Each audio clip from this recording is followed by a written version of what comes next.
Yes, good question. What is pension-led funding?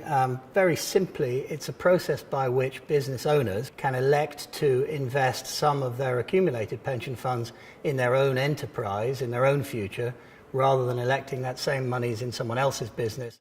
So how is it possible to identify and value something as amorphous as intellectual property? Does it really have a value, and why can't the banks utilize it more readily as an asset class against which they're prepared to lend?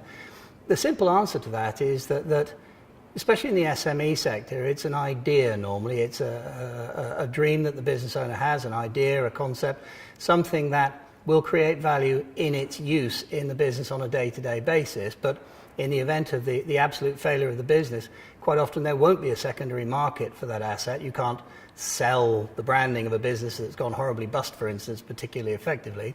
And so banks will be very reluctant to take that as their first line of security, quite simply because they can't auction it tomorrow for the amount that they're owed. The inference that intellectual property has no value is clearly wholly wrong. 70% of all the value of all the stock markets worldwide are based on intellectual property. And without intellectual property, Google owns some computers and Coca-Cola owns some syrups.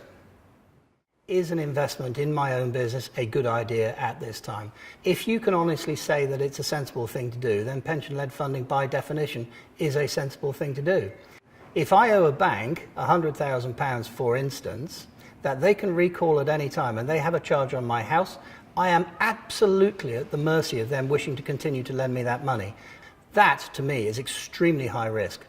Pension-led funding clearly comes with some risk because you're investing in your own business. However, I can honestly tell you I have yet to have a single client who's looked at himself in the mirror in the morning and gone, today, I am going to pull the plug on myself just to give me a hard time.